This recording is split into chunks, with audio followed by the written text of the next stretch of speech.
Hi, everyone. Welcome to Melissa and Lori Love Literacy. Today, we can't wait to talk about small group instructional time with the authors of a recent article titled Maximizing Small Group Reading Instructional Time. They'll help us rethink this time by sharing research and practical applications. Yeah, we are so excited to have three experts with us today, which is really exciting. We're very lucky. Yeah, so we have Kristen Conradi-Smith, who is a professor at the William and Mary School of Education, Steve Amendum, who's a professor at the University of Delaware School of Education, and Tamara Williams, who is a reading specialist from Williamsburg, Virginia. So welcome, everybody. It's a full group today. Thank you. Thank you. Thanks. Yeah, we're so glad you're here. And I feel like I just want to start off by saying Steve, University of Delaware was one of my top choices when I was applying for colleges 25 years ago. Still a great choice too. Still a great choice. So I'm curious. Let's start by kind of kicking off with what made you all want to write this article. It's such an important topic, but I'd love to hear from you. I guess I'll get us going on that. Before going to Delaware and William & Mary, Steve and I were teachers. We are teachers at heart, and Tammy is obviously still in schools. And I think a chief responsibility of my job is to consume research and obviously conduct research, but really make sense of that for teachers. And so it's a confusing time to be a teacher right now. There's a lot of talk of some shifts in practice. And so what really was the impetus for this article is we wanted to make sense of the research and translate it in a very kind of simple way for teachers. And I would just add to that we know that small groups are still happening across the country. And so to add to what Kristen said, I think what we want to do is help in any way that we can teachers to understand how those small groups may be able to shift and really support their students, especially relative to recent research and findings that we have. And then I'll just say that, with being boots on the ground, it was really great for me to kind of work with Steve and Kristen to kind of bring that perspective of, okay, what are teachers doing and how are we going through all of these shifts and what knowledge do we need in order to kind of make those shifts? Yeah, we love this so much. We try and do a lot of the same things, which is, talk to teachers who are really in there doing the work, but then also talk to, we're all we hear is the science of reading. So we also want to hear, what does the research actually say? And that's sometimes hard to get to teachers. So that's why we are so glad to talk to you all today to tell us, like, what does the research actually say? But before we get there, we wanted to talk a little bit about, we know small group instruction has been really popular, especially in literacy classrooms, especially in the K-2 classrooms. And so we want to talk first about, there's a reason it has been, right? We don't want teachers to feel like, why would you do this thing that, it's, of course, there are reasons why small group instruction has been popular and has been something that is a part of the daily literacy block in many cases. So can you all talk about that? It's just why has small group reading instruction been such a popular practice? Sure, I'll kick us off. I mean, many of us remember small groups from when we were going through school. Back in the day, there were like the eagles and the robins and the crows. And so we remember that kind of instruction. And I think small groups are just naturally appealing. We have kids with varying strengths and areas of need in our classroom, and small groups allow us to feel like we're addressing those needs. If I have 25 kids, I can suddenly have 5 at a table, and I'm able to kind of work with them on what they need. And I'd also say that small groups allow us to see kids in action in a way that's untenable with 25 kids just in a whole class setting. So if we go back to kind of that kidney-shaped table, when I have kids just 5 in front of me, I'm able to prompt them, I'm able to give them feedback in ways, and I'm really able to kind of hear them read, where when I don't want to call it a zoo, but when I have 25 students kind of moving around the classroom, it's harder to address those needs. So that's kind of, I think, the real appeal, at least on my end. Yeah, that resonates so much with me, Kristen, as a former second grade teacher. I felt like I just had like my babies closer to me, and I could meet their needs. It felt really good. And I also want to just say, like, when I was reflecting on this in preparation, felt like it was something you just did. Like, I don't necessarily know why, it was more of a feeling thing, maybe, and something that my colleagues did. And as I did student teaching, I saw. So I just wanted to name that too. Like, it just felt very appealing from a feel good place. I didn't know at all the research behind it, like anything that would make it more effective, less effective. Nada. It was a practice that had just been happening, and I had seen it in student teaching. I did it in my classroom, and I just kept doing it. So I just wanted to add to that, like from a real practical teacher perspective. And I'm sure Stephen, Tamara, you'll add too. And Tamara, you'll probably get that as a reading specialist. You probably are doing a lot of small groups. Exactly. And I just, you basically nailed it on the head of what I wanted to say too, is that I just felt that, that was the way you taught reading. Like there was no other way. And if you wanted to be a good teacher, then you had to have small groups. And very similar. It wasn't because I knew why. It's just that was the way, we were told to do it. And so we did it. Yeah, Lori, I think you really, I agree with Tamara. You hit the nail on the head there, because it was just the way things were done. And I think for many teachers, and I know for me when I started, like, you feel good because you hear a lot of times, well, all kids are different and you have to figure out what works for each child in your classroom. And small groups really gave you a way to give more individualized attention to students. But I think what we've learned at least since I started teaching for sure, is that yes, students are different and they come with different backgrounds and so on. But we also know that children go through a very predictable developmental progression as they learn to read. And so it's not that you have to figure out just what works for each child. We actually have to figure out how to help students enter that progression and then move through that developmental progression. So yeah, I agree with everything that everyone said there, but it just felt good and as the way that you did things when you taught reading.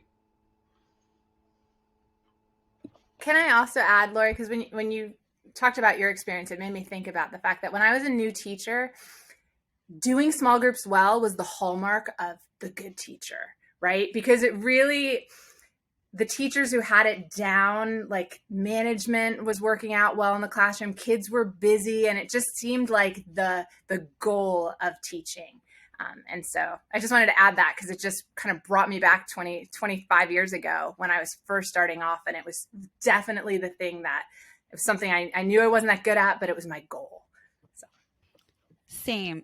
Yeah. And I'm so glad that you said that. And I think that that's why when y'all were talking, I jotted a note that said, like, kind of this like martyr-like syndrome almost. I felt like it was like more is more. And I remember thinking, when I had taught primary grades at that point, I had come from teaching high school, because I had taught in high school, and I was like, why can't the kids read? I'm going to go back and teach primary. I'm like, what the heck is happening?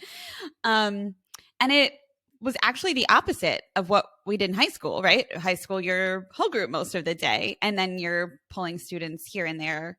And it felt like the approach of like working smarter, not harder, wasn't necessarily aligning with that small group instruction that I was doing. And I felt like I was working harder than I was working smarter.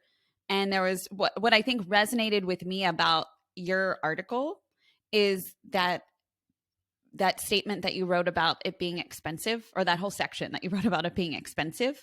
I felt like I was spending a lot of time. And if we're thinking about expenditures as right resources, our time, that it felt like it was so much time I was preparing, and every day, every week. So that really resonated with me. And I know that we'll get there in a moment.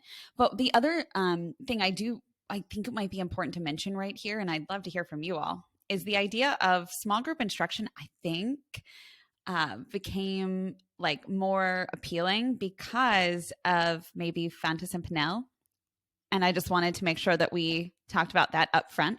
Would anyone like to comment on that or share? Or, I mean, I could keep going, but I will not. You're the experts. Well, I think that's true for sure, Lori. And I was thinking back as Kristen was talking just a minute ago, too, to when I began teaching.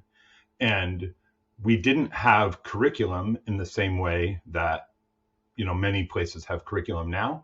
I was handed the first edition of Fountas and Pinnell's guided reading book, and that was the curriculum, right? And so your point about working smarter and not harder, like the work to basically where we expected teachers to create curriculum as well as implement and deliver it through small group instruction as the majority of the literacy instruction time. And I agree with you 100% that model, the Fountas and Pinnell model, permeated education in many ways, so that what we were asking teachers to do in many ways, we've learned, more recently that it doesn't necessarily align with the research evidence, but also we just were expecting what I view as just really incredible time and effort from teachers that really wasn't fair in many ways to teachers, I think.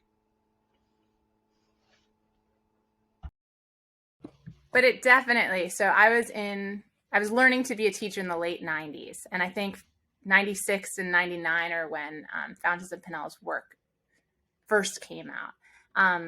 It became initials. Like people just started talking about, I'm going to F and P it in my classroom. Like it was pervasive and everyone was doing it. And I think, though I hadn't been trained in it, there was definitely this pressure to implement it in the classroom and to learn about this text leveling thing that was entirely foreign to me. And in some ways, I bought into it. I was a teacher. It wasn't like, this is also like pre-internet being like everywhere, but like I bought into the idea of doing it. And then in some ways, as taxing as creating small groups was, there was this one part that felt freeing. And that was this idea that, oh, I just have to figure out what level they are. And then I just have to find a book at that level. And then, okay, I can kind of do the same thing with each of my groups, but just with a different book. So, and I know we'll kind of get at the expense of it all, but it's so taxing on our resources. It was so much to sort of think about, okay, I've got 25 students. I actually never had 25. I had like 20 students, but I've got to create these 4 groups. And at least I can do the same thing. I just need different books. Like I could kind of trust this one part of it. And I 100% just trusted it. I never questioned it. And it wasn't until about 12 or 13 years ago that I really started questioning it.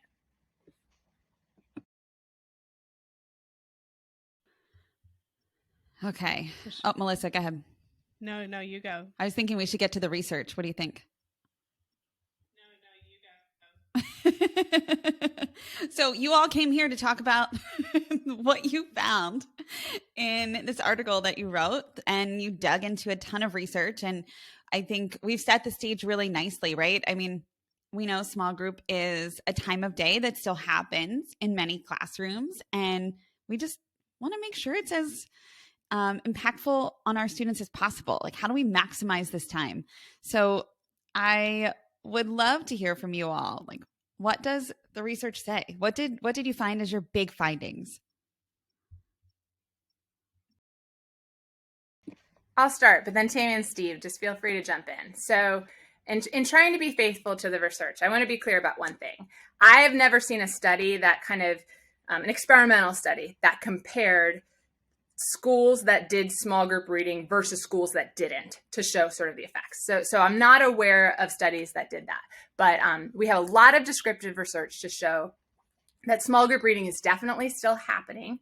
By and large, I think it's 2/3 of teachers report doing it at least 3 times a week. So a lot of teachers are doing small group reading, but there are so many things we don't know. But here's what, from my understanding of the research, what we do know. We know that differentiation in literacy does work. We know that kind of being able to target specific needs of students and providing them support in those targeted needs, that works. So that's something that we've got pretty robust literature on. We also know that intervention groups work. So when, again, we target specific needs for students, we know that works. I think the research, like Holland Burns did a meta-analysis a few years ago, and they were able to show that it's more effective when we do intervention groups if we're targeting a single need rather than trying to kind of do all of literacy all at once in small groups. And I think that's counter to what a lot of us do. But in general, that's sort of my understanding of research. Mm-hmm. Kristen, that's what I was going to ask. Could you give a quick example? Like if I'm a teacher listening and I'm hearing you say, target the specific needs of students, or intervention groups work, but we want to be specific. Can you give us an example of that just so we're all real 100%. Clear? Yeah, sure. So say when I was teaching second grade, I had, a battery of assessments done, and I kind of looked at my students, and if I realized that I've got about 6 who are still really struggling with decoding multisyllabic words, then that's my target. Those students really are doing pretty well with single syllable words, but they're struggling with multisyllabic words. I would bring them into a group, and that's what we'd focus on. Sharon Walpole has a great term for it. She says it's unbalanced literacy, right? I'm not trying to balance all the components. Instead, I'm saying, hey, this is what this group of kids needs, and I'm going to support it.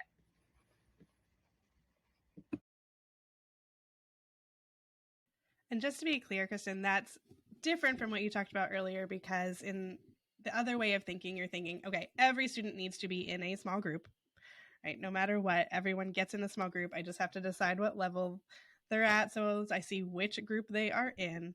And then even when they're in those groups, they're not necessarily targeting a specific skill like you just mentioned, but it's the book that they get, and it could be anything that you're doing with that book. Does that sum it up?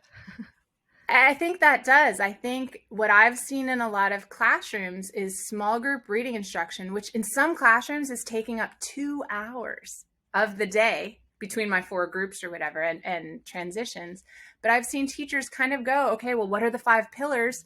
We're going to do word study for 10 of the minutes in our small group. Then we're going to do something related to fluency, and we're definitely going to hit comprehension. And some even try to throw in writing too. And it becomes untenable. It's really, really difficult to do.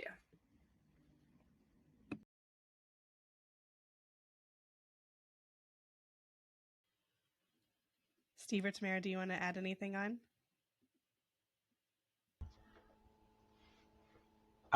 I'll just add a little bit about the interventions that Kristen mentioned, because I do think that that's something that comes up a lot for teachers.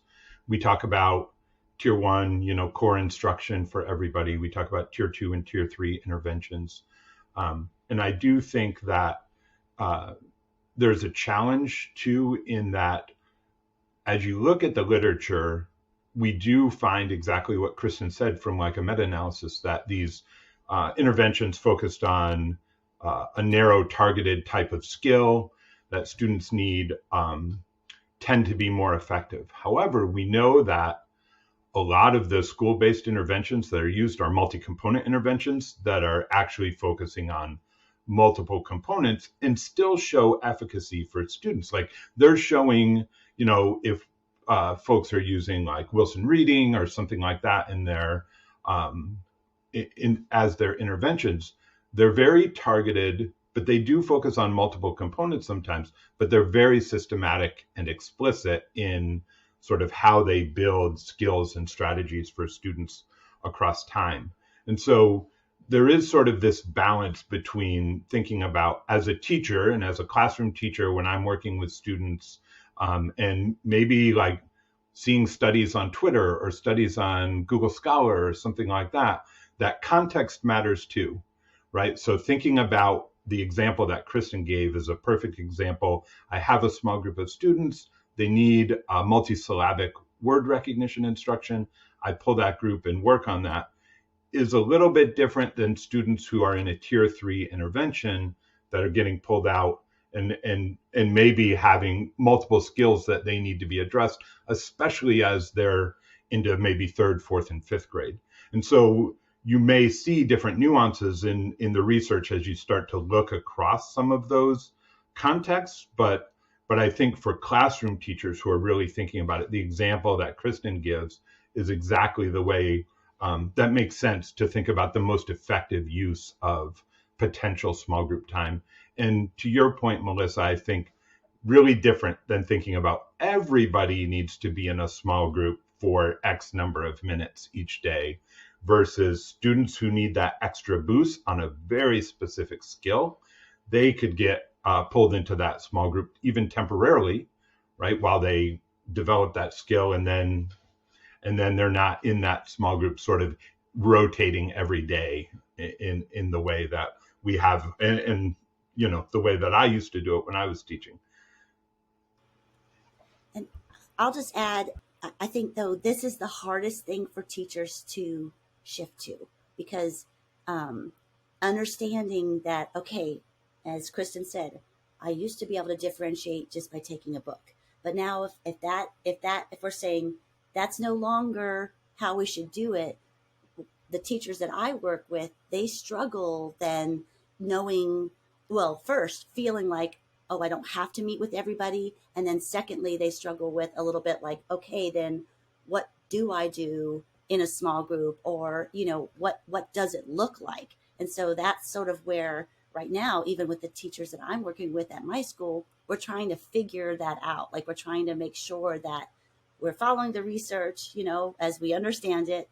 But also, they have to let it. We all have to let it go. We don't have to see everybody in 5 groups every day, And so I know that's a big challenge for us at my school right now.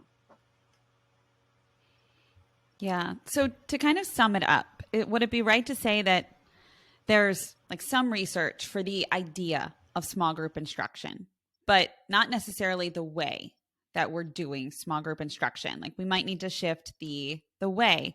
So I'm wondering if we can actually kind of shift to what's not supported by research. Like, what do we know is definitely not supported by research? That might be a practice that we see or do in classrooms and schools. Then I think we can talk a little bit more about other like drawbacks, and then what do we actually need to do. So we are going to get to, if you're listening, we are going to get to what do you need to do, but I want to make sure we like frame it really well first. So I'll turn it over, and I'll just pass the baton to Kristen, because you've been kicking us off so nicely every time. What is not supported by research that we might be seeing? I mean, I think we've already kind of hinted at this, but we lack research. And there was a study done, a review of studies done a couple of years ago in the Review of Educational Research. We lack research for differentiation by text levels. There's simply no support for that. And that, for any of us who came up in the 2000s, the last 2 decades, that's sort of a shock. Steve and I were in the same room when that idea was sort of cast out at us 15 years ago. And we kind of looked at each other. We're like, no way. And we immediately, while this lecture was happening, jumped into the research to go, is this true? And that actually led to, Steve led us in a review of the research on text complexity. I guess that's the big one. It's been around forever. We've all bought into this idea that I can find the instructional level of students. There's an independent, an instructional, and a frustration level. And that was first advanced in the 1940s. But we do not have evidence to say that that's how it works. Kristen, I have to tell you a funny story really quickly. Mm-hmm. I actually was at a conference once, and we found, a couple colleagues and I found Doug Fisher, and we stalked him a little bit. We were being those people, and I don't know what exactly the question we asked him, but we asked him something like, what's the big new thing that's coming down the pike? And that's what he said to us. And this was, I don't know exactly, but at least 10 years ago, probably maybe more. And he said, text leveling. There's just nothing to support it. And we were big on guided reading in Baltimore City at that time. We were doing trainings on guided reading all the time. And so it was a big shock for us. I don't think we really got it. I think it took a while still, but it was interesting that was his answer, and we had a similar reaction of like, I don't know, I don't know if he's right. Well, and I hear you on that. It really was like pulling the rug from under all of us. It's what we all have done and we're doing. We all have classroom libraries, school libraries stocked with leveled systems. So we all need to have grace for ourselves and for our schools and everywhere. And thinking about making shifts, this was a really, really hard one and a shocking one, I think, at least for me when I first kind of learned about it. Well, I'll share a funny story about Kristen, because I had a colleague who was taking a class from Kristen, and she came back to our literacy team and said, my professor at William Mary said this, and was talking about not leveling, and we were all like, what? Who is this person? And what is she saying? So that was like our first, we had to shut the door and have hushed discussions about it. So so that was kind of like our first thing too. The rug was definitely pulled out from underneath our feet. Well, Tamara, I'll tell you, when Melissa told me that story, what she didn't say on the podcast is that they followed him into an elevator. Right, Melissa? Wasn't that the one that you followed into an elevator? I mean, you didn't need to share all that. I know. I just think it's great. It's great details that I think really sets the stage for how much you were into learning what he had to say. And but even so, I mean, you're stuck in an elevator. He's saying this, and y'all were still like, I don't know. Anyway, Steve, do you have anything to add to, you have a funny story or about no, I'm just kidding. Yeah, a Doug Fisher story really quickly. No, the only thing I was going to add, I think, is just a little nuance to that idea of text leveling. And Kristen is 100%. I know I was kind of laughing that we started Googling studies like immediately in this lecture to start looking into some of these things. But I think one of the things that goes sort of hand in hand with this idea of that there's no research evidence to support differentiation by text level is the text leveling system itself. And I know we'll probably talk about that a little bit more later, but as you start to think about what's the difference between an M and an O in terms of the leveling system, and you think that's how we're going to differentiate for students, it starts to fall apart a little bit logically as you really start to dig into it. And so I think that sort of goes hand in hand with that same idea that Kristen presented. So. And one other clarification, I do think we do need to be careful about matching texts with readers when they're learning to read. So when I'm working with first graders, I'm still going to be very careful because I don't want to just throw them into the deep end of the pool. And so I don't want that message to get lost. We also know that some texts are qualitatively and quantitatively more difficult than others. But as Steve said, particularly the guided reading leveling system, it's sort of not necessarily transparent, and it's very difficult to know the difference between an N and an O and a P and a Q. But I bought into that when I was a teacher for sure. Yeah, and we've talked to a lot of teachers who said on the, when a student is labeled as one of those levels, it's also really hard to tell the parents what that really means. And it's hard for them to even know, like, okay, if they're a level L, what do I really need to do to move them up to the next level? It's not super clear because it's not, it's because the text leveling isn't super clear. And so it's all just a little bit murky. And Melissa, just to add to that, like when it's murky, then we don't necessarily know what to do to actually help them and to move them forward. We use this term in the article, but we kind of called it the magic treehouse trap. And we love the Magic Treehouse books, but like you can have a kid then who in your head, that's their level. And then you actually aren't able to move them out of that level because you don't even know what the criteria are for advancement. So you're just sort of doing your thing, but then that poor kid is stuck in the same level year after year after year and never experiencing grade level texts. And so it's super problematic. And frustrating for students and teachers. And parents. And librarians.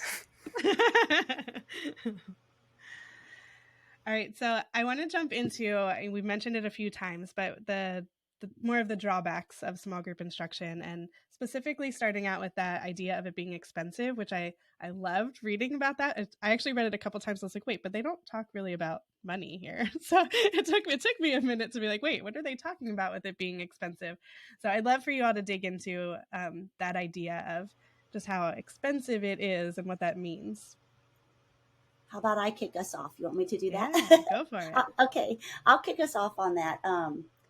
I think what we're really trying to talk about, and this is a term that I know Kristen's come to my school. We talk about it a lot. It's, yes, monetary, right? We talk about money, but small group is expensive in terms of time and people and management. And I think what we try to get across is that, when you've got those 5 or 6 students in front of you, you're not directly teaching the other students. So what do you have to do in order to, help them along the way as well? We've sort of talked about this. It's like the management part of it is really difficult. So then you've got to find activities for those others to kind of be quiet and working, and not busy work, but authentic. You always hear everybody always say, oh, they need to be doing something authentic. And so I think that it's expensive because you are sacrificing, so to speak, what the rest of the kids are doing when you're teaching those 6 students. And I think one of the things that we've come to terms about too is that, we've got 5 and 6-year-olds out there being independent contractors, basically, for sometimes upwards of 2 hours, depending on how much your literacy block is. And so we've had a really big discussion on, all right, so if our literacy block is 120 minutes and I'm seeing a small group for 20 minutes, and maybe they're getting to read for 7 minutes, is that really worth our currency of teaching and learning? So jump in, Kristen and Steve, if I didn't say something.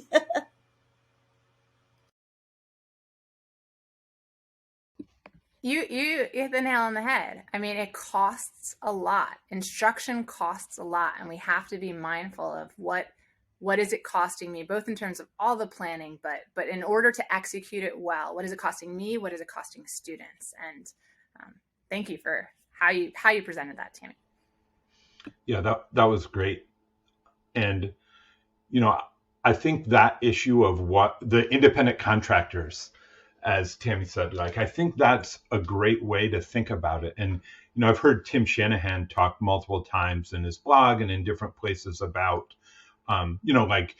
talking about sustained silent reading. I remember when the finding came out in the National Reading Panel way back, a long time ago now, that there was no effect for SSR, that people were really upset about that. I know I was required to have 30 minutes of deer time every day in my classroom. And, I taught multi-age. I had kindergarten, first and second, and some of my students loved that time and read, and some of my students just messed around, during that time a lot. And I think that that's just a great example of, if you have 5 groups going and a teacher has 1 group with them, and those other groups are independent contracting during that time, right? We know that whatever they're doing might be a really great, really engaging, really cool activity, but it's never going to be as effective as instruction from a teacher. And so you give up a lot. That's part of the expense, is that you give up a lot for students and, for all the effort that teachers make during that time. So you only want to do it if it's worth it. You only want to do it if you know what you're addressing, if you know you can target it, and then we can just sort of move it forward. I just have to say, I really wish this was the way to look at small group instruction when I was in the classroom. The last classroom I was in was a 6th grade classroom, and I took a guided reading course, and I was trying so hard to make this work, but I had a 55-minute class or something, the middle school time period. It's always a little less than an hour. I had about 35 kids in that class, and I felt like a failure because I was like, how can I make that happen in this classroom where I also have a curriculum I'm supposed to be teaching?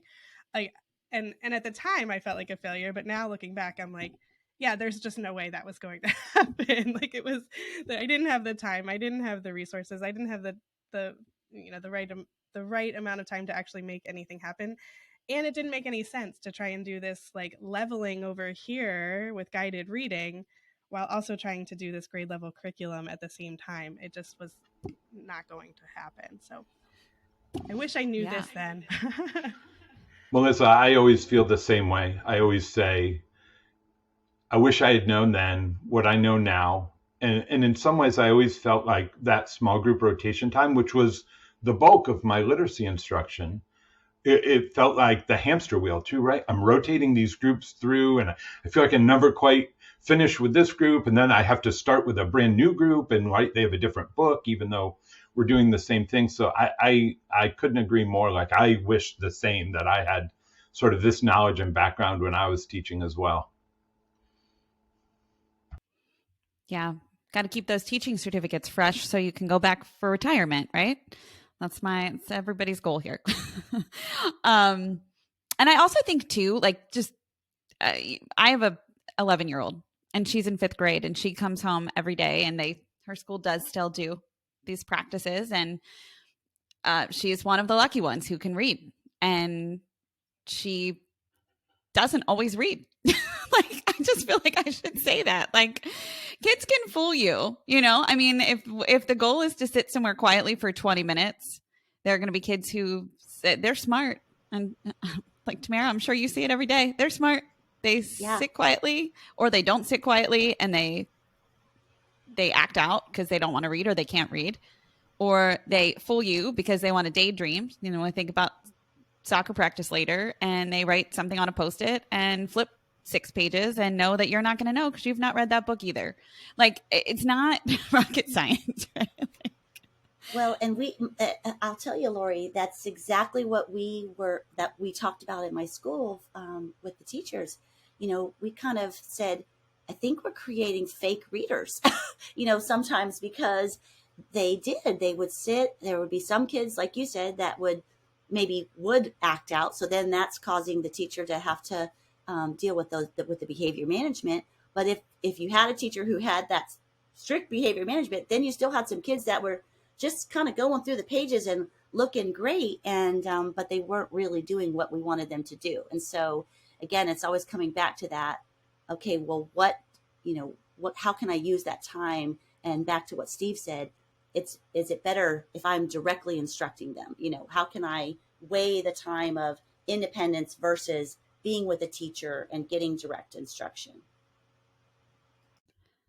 Such a good point. Yeah, I think it's a great time to shift to that. So what do we actually need to know about effective small group instructional like practices and time?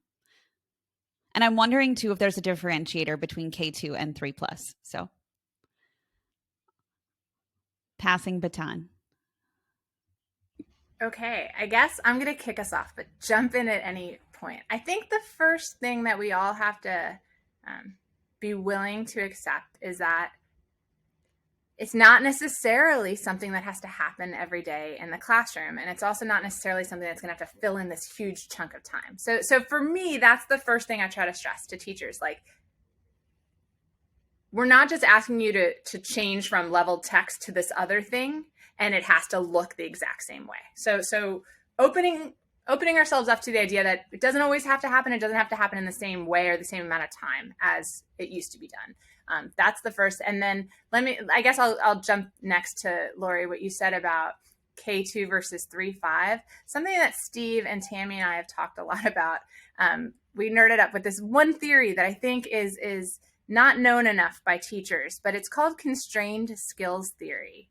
And Scott Paris kind of advanced it about 20 years ago. And it's just this idea that there are some reading skills that have a ceiling, that I have a targeted goal and students will get to mastery. For example, alphabet awareness, right? We've got 26 letters, so I know exactly what to do. I can assess and I can move you forward. So those constrained skills dominate a lot of K2, right? Because I know I need to teach you how to read. And so for K2, it's easier to find needs and target them specifically. But as kids sort of move up in development, unconstrained skills play more of a role. So those unconstrained skills are comprehension, vocabulary, and to some extent fluency. And the way I best understand unconstrained skills is there is no ceiling. It's always, always shifting. I could read one text and comprehend it well, but then it's a different text or a harder text or whatever else. And so those are sort of lifelong things that we're always going to be kind of working on. And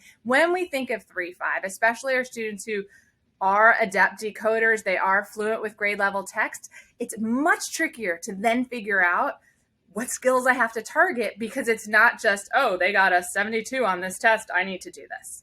And so that constrained skills theory, again, I think it's the theory that I wish every teacher knew, because I think understanding it helps us understand then when and under what conditions small group reading can actually be effective. But Tammy and Steve, jump in, because I don't know if I explained that well.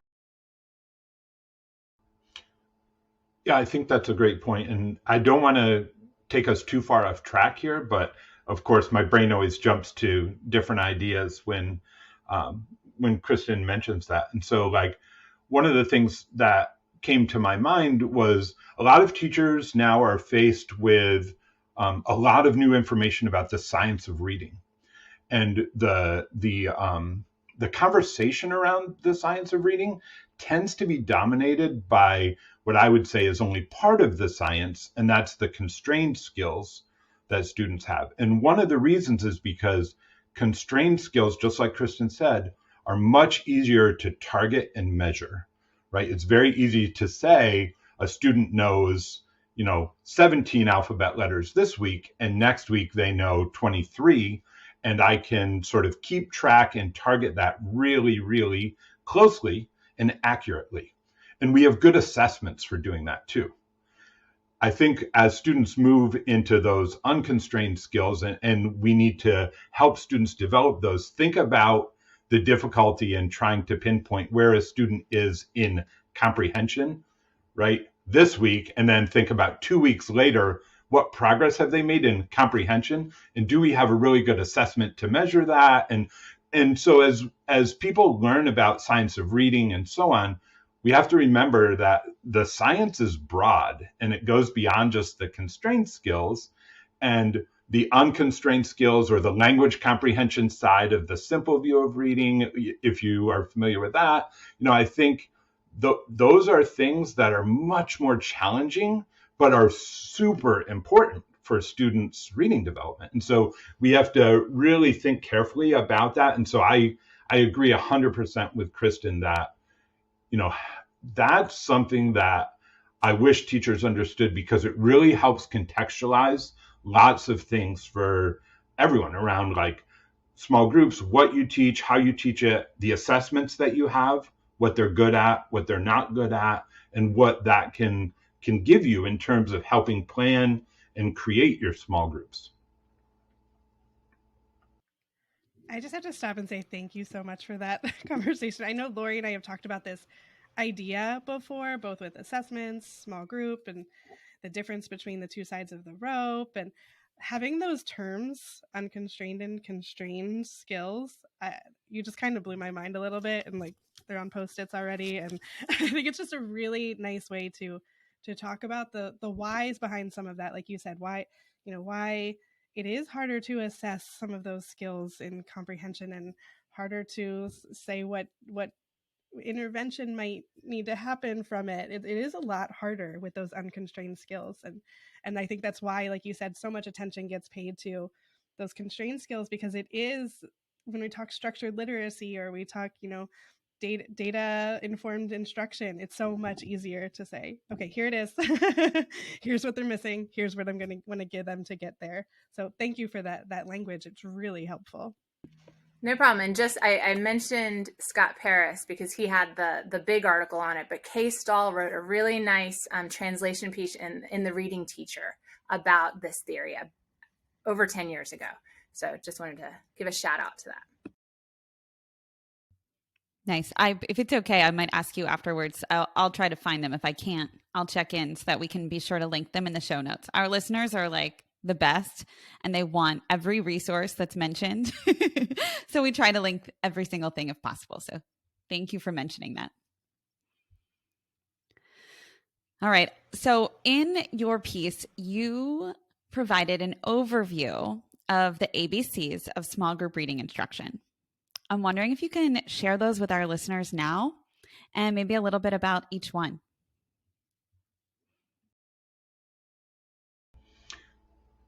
So shall I kick off A? So A stands for assessment. And in our article, we talk about the use of assessment data to effectively form your small groups that you might use. And thinking about, as Kristen mentioned, especially that idea of that small groups don't have to look like they did before, right? So they don't have to be the whole literacy block or something like that, but thinking about especially targeting skills for students who need additional support. So a few of the things that we talk about are thinking about reliable and valid assessment data, right? So if you're going to form effective small groups, you need to have good data that can help you do that. And so we, of course, want teachers to use the assessments that they have. We don't want to suggest that you should be doing a whole bunch of extra assessment or anything like that. And we, I think I can speak for all three of us in saying that we're always wary of over testing students. We don't want to spend all of our time doing assessment. We would much rather prioritize instruction during time that we have with students. So it's important to think about, what assessments you have and what information that they can give you. And so in doing that, I think it's really important to help teachers understand and for administrators to understand that, what assessments give you versus how they might be marketed sometimes, right? So one important distinction, I think, is a difference between a screening and a diagnostic assessment, right? A screening assessment is a brief assessment that you give to everyone in your class that alerts you if a student might have a need with a particular skill or something like that. Those types of assessments aren't necessarily super helpful in forming groups. They're really just identifying students who you might need to know more about.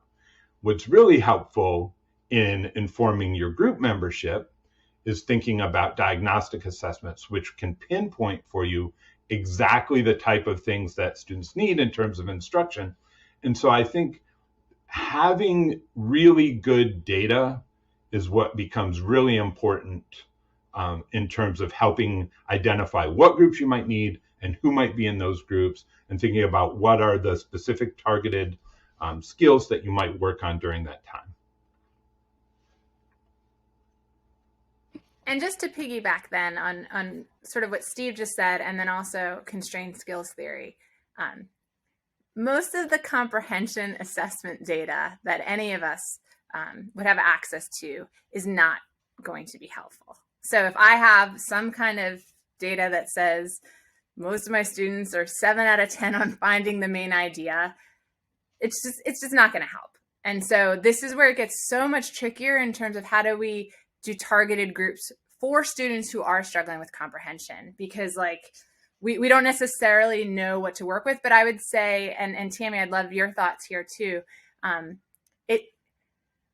It's so valuable to have groups where, say, I know we're about to do a novel study on otter in my 4th grade classroom, and I know I have students who really just struggle with moving beyond literal, that I could form a group that maybe just meets for a week or so, but where I'm really supporting them with explicit instruction in terms of kind of moving from literal to making inferences. And I'm modeling for them and I'm giving them feedback and we're practicing. And so I just wanted to give a shout out to that, because I do worry when we talk about assessment, it's just so easy to go, I know what to do if it's a constrained skill. And I don't want to diminish the fact that there are going to be students, especially 3rd, 4th, 5th grade, who will benefit from some targeted work on those unconstrained skills. And so I will add in, because that is something that I am working with. I've got some students who are beyond the constrained skills, right? But they're still not, they're not showing their ability to do some of those things on those dipsticks of the comprehension that we give 3 times a year as well. So it's like, where's that? Where are they falling apart on that? I would say that for those students in the intervention and small group that we're doing, yeah, it's looking at building vocabulary. A lot of times, I mean, the vocabulary is so important. Even morphology, using some of that in the small group. So kind of looking at some of those unconstrained skills or the top of the rope, even syntax. The other day I had to take a sentence and just break it down for some of my students, and we had to take it chunk by chunk by chunk. So it is more difficult, I say, and sometimes I pull my hair out trying to think like, okay, how can I help these students really understand some of these complex texts? But again, that's kind of where I feel like, well, now that I know about those unconstrained skills, or I know about some of those pieces that could be clunks for them, then I can provide the teaching necessary, sometimes even debugging things to help them make better sense of text. So that's what we're trying out in small group intervention at our school. I feel like we're folding over into B. Am I right? Like we went from assessment A to what do we do with those assessments, because we gave examples. And so just to say, I was like scrolling through your article again. I'm like, I think we're in B, but I'm not the authors. So welcome to any conversation with me. I'm always all over the place. So sorry that I kind of did that. But no, yeah. we needed the examples, so I appreciate it. But I just, for anyone listening, we're not talking about assessment anymore. We're in B, basics in books, and I'll turn it to you all now. Okay, so A is assessment. B is twofold. So basics in books. And so basics obviously are those foundational skills. If I have students who are struggling to read grade level text and have specific deficits, I'm going to want to address that in any kind of small group I do. But the other one, and this is one that I feel like is not getting enough attention, especially right now with the science of reading movement, and it's the very books that we're using to advance reading. Like let's center books. Steve and I have always talked about this when we've worked with teachers. I want at least 50% of the time when I'm working with students in a small group time to actually be their eyeballs on text, where they're reading, because we've seen some descriptive research out there that says kids are not reading nearly as much as we think they are, especially not when they've got the coaching of a teacher right there to provide them with feedback. And so books and basics is what B stands for. And so I'd like to just add about books too. And Kristen, you just basically helped me jump into this. I think that was another big shift of, if you get rid of the levels, then really getting those books. And I think Shanahan says is the productive struggle, like being that right there to help facilitate that with students in a complex text. And then looking at, as Kristen said earlier, the qualitative features versus the quantitative features. So really taking a look as the teacher then and being able to say, okay, if this part of the book is going to be tricky for them because they don't know about otters, or they don't know about whales, or they don't know about whatever, then I can build that background knowledge, and I can help them with that part. If this sentence is going to be tricky, if this literary feature like flashbacks is going to be tricky. So it's a different way to look at books as well. As it's not just saying, if we're taking away the leveling, it's looking at that book and thinking, well, I want it to be complex, and then where are the parts that could trip a student up? And then now I get to be the teacher. I can teach those and help that student navigate that text. And I would just add to that, I think 100% with what Crispin and Tammy said. I think the other thing is thinking about books over time as well. So thinking about, is there some coherence across time, as Freddie Hebert calls it, coherence across text, across time in what students are reading. And that could be content-based, right? Really thinking about, texts that are grouped around particular content, especially as students are in grades 3+. And, the other thing that I would say, just to check back in with unconstrained and constrained skills, especially as we think about unconstrained skills, I think one thing that can trip us up is to treat unconstrained skills in the same way that we treat constrained skills as we're teaching reading, in that we need to teach this list of unconstrained skills. So we have to teach main idea. We have to teach making inferences. We have to teach compare and contrast. And so we have these district pacing guides or something that are like, this week we're teaching main idea and next week we're teaching compare and contrast. But what we have to remember is that what we're really teaching is we're trying to help students become proficient and successful readers. And to do that, you read to learn, you read to take other perspectives, you read to develop your own knowledge about something. And so the outcome should never be the strategy or the skill. The outcome should always be understanding or learning or taking another perspective. And the strategy is just the vehicle that can get you there. And that adjusts based on the text that you're reading. And so I think that sometimes we don't do students a great service if we're teaching them the other way, right? Where we're saying that you use main idea, right? But main idea is really tough in a narrative text, for example, versus a text like Danger Volcanoes, where we're reading about different ideas about volcanoes, and like picking out the main idea and the details matches perfectly with the text structure, right? My son used to love I don't know if you've ever seen those books, Who Would Win? And so it's like killer whale versus great white shark, who would win, right? And so it's like there's this whole series of books, and he absolutely loved them. But like, if you're reading that book, right, of course, like compare and contrast is the strategy that you would use, right? The structure of the book is set up that way. It's perfect. But when you ask kids sort of like, what's the main idea of that book? It's much more, kind of cloudy because it's not a good fit. And so really focusing in on how we think about those unconstrained skills, I think over time, using the books that we use and thinking about how we teach those kinds of strategies is really, really important. Here, Kristen, I'll pop in because I wanted to highlight something that Steve said, and that is the idea of kind of like those text sets, the idea of having texts that are related in some instance. We call them we have like a feature text that we're using, and then we try to build it with companion text. So we're trying to build that knowledge, have that vocabulary across text. Does that help you, Kristen? Were you going to try to say something about that?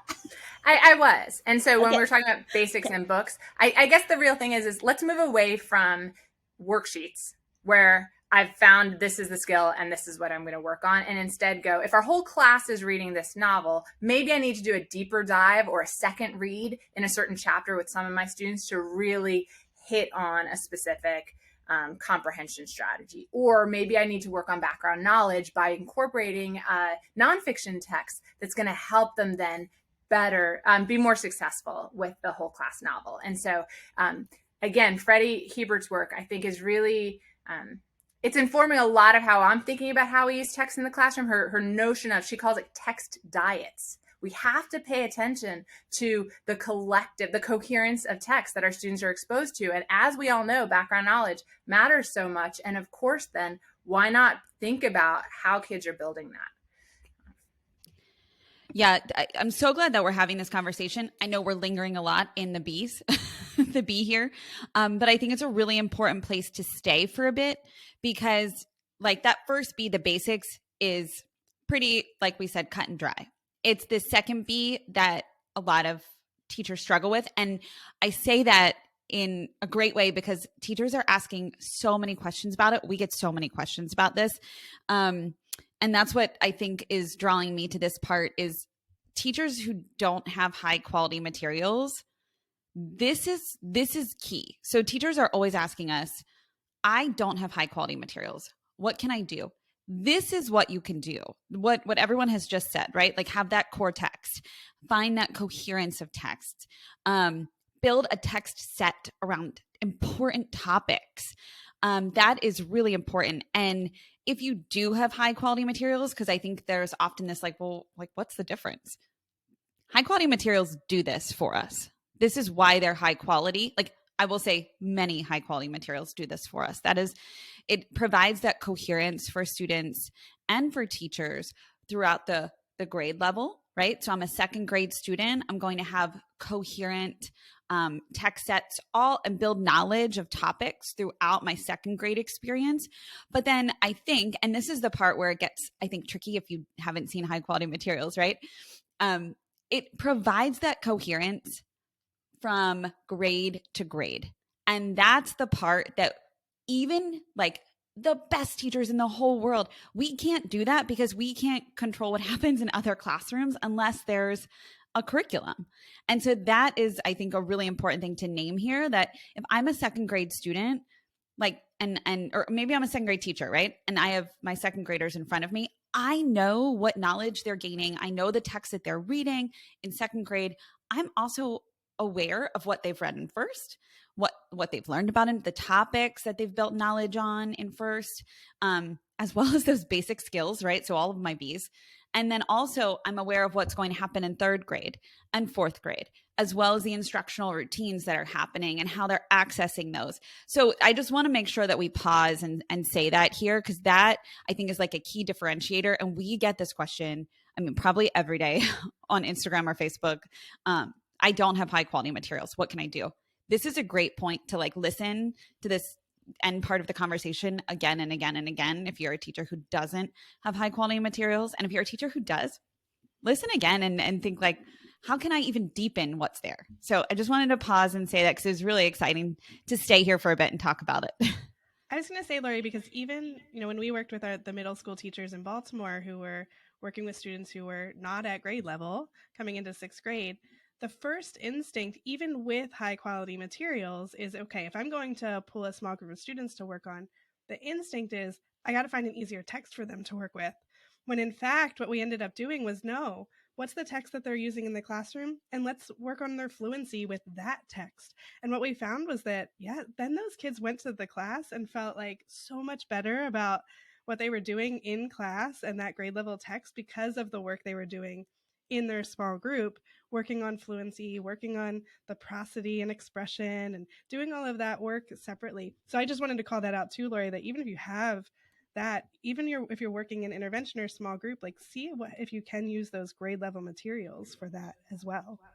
Yeah. And that makes me think so much too of what Kristen said, like pulling that small group of students, that small group of sixth graders, to say, hey, let's reread this chunk of this chapter because it was such an important point. Yeah. Like I know that as the teacher. Yeah. Yeah. And again, that's freeing because it costs me less. I'm not having to find another text, do this other lesson. Instead, I'm able to use the text that we're doing, and I'm differentiating the support rather than the text.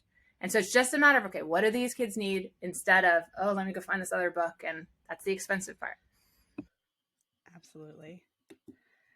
So I know we're like way over time and we apologize. And I don't know that we got to this C. So I'll ask two questions. If there's anything about this C that you really want to make clear, but then I'll open it up to just, is there anything else you want our listeners to know before we wrap up? I guess I'll say with the C, and we'll go short here.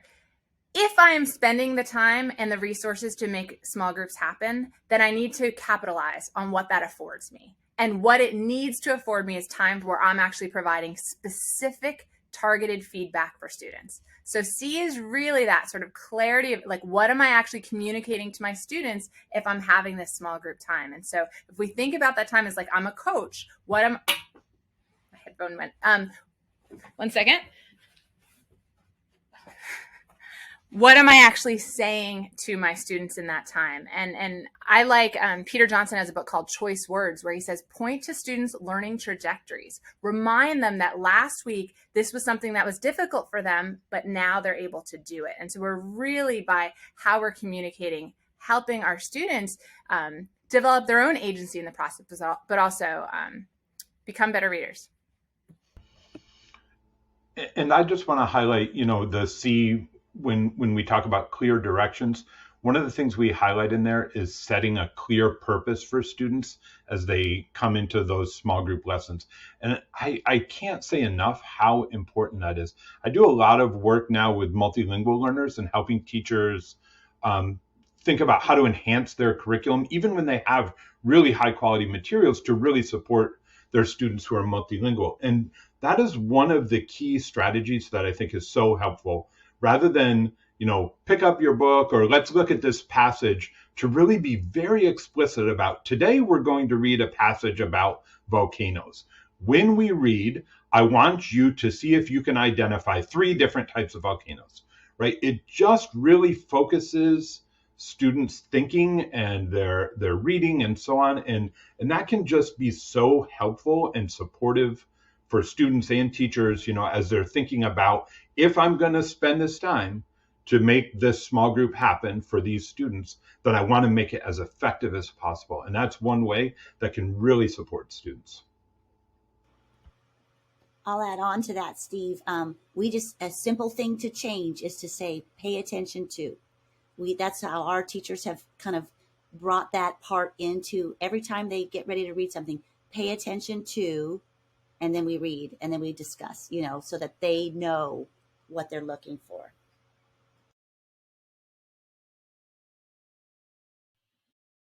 Yeah, well, thank you all for this amazing conversation. I feel like I want to have a second round of unconstrained and constrained skills conversation with you all. I think we could keep talking. But thank you all so much for sharing this. This was so helpful and a really great pairing with our last episode, which was a teacher talking about a lot of these same shifts that he made in his classroom. And it's just so nice to hear that the research is right there with that practice. And I know this is going to be really helpful for a lot of teachers and maybe hard for some teachers to hear as well, but that's okay too. Thanks for having us. Yeah, thank you. Loved being here. Thanks. Yeah, thank you for being here.